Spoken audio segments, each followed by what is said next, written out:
If you want to move oil out of the Persian Gulf, you only have one option. Every drop has to pass through a narrow 39-mile-wide waterway called the Strait of Hormuz. This map shows how tight that bottleneck is. Roughly 20 million barrels of oil flow through this single exit point every day. That accounts for about 20% of all the oil the world consumes. So when the strait was abruptly closed, energy market analysts hit the panic button. Losing 20 million barrels a day is roughly the same drop in global consumption we saw during the absolute lowest points of economic activity in the pandemic.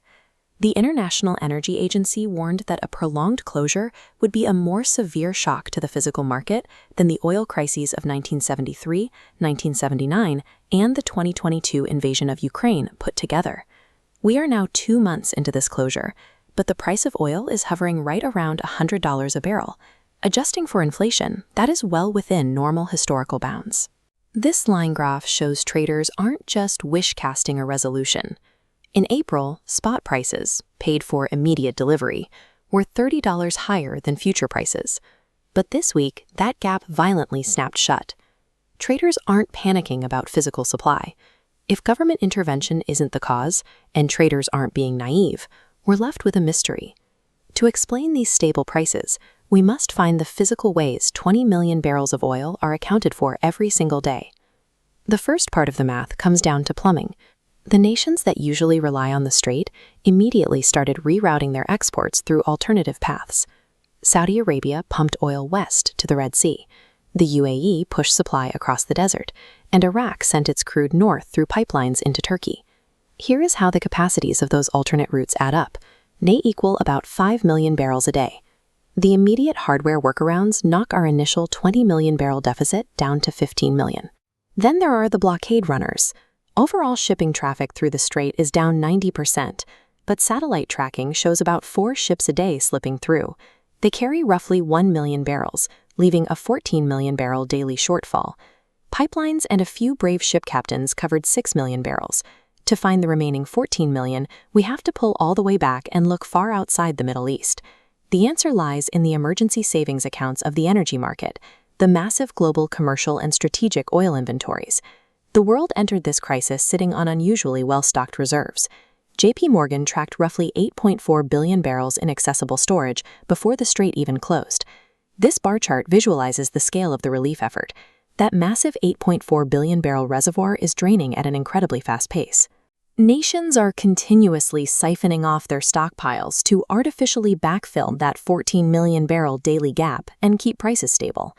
At the exact same time, the global math got easier because the world's hungriest consumer stopped buying.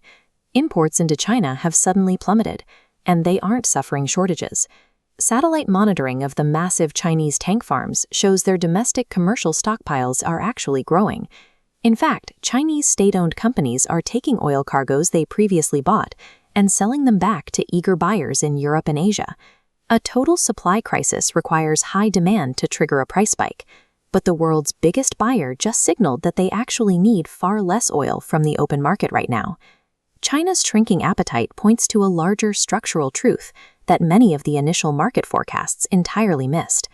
The global economy has evolved over the past decade. It is measurably less dependent on crude oil to generate growth, and its supply chains are highly adaptable.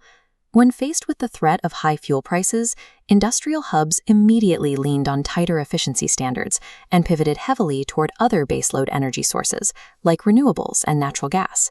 We saw this exact same flexibility during the deepest lockdowns of the pandemic and the heaviest trade tariffs of recent years. The global system bends, it routes around damage, and it survives. The apocalyptic warnings failed because they relied on a rigid model of energy dependency that didn't account for how quickly a modern economy can diversify its fuel sources and squeeze more value out of every remaining barrel. But structural resilience only gets you so far. The true glue holding this entire market together is the aggressive bleeding of that 8.4 billion barrel emergency buffer. Drawing down millions of barrels every single day is a math problem that eventually hits zero. It is a strictly finite band-aid. This projection line shows a very clear expiration date. If the current drawdown rate continues, accessible stockpiles will drop into critical danger territory right around September. Meanwhile, the physical choke point is still sealed. The original conflict blocking the Strait of Hormuz is completely unresolved. The global economy hasn't defeated the energy shock.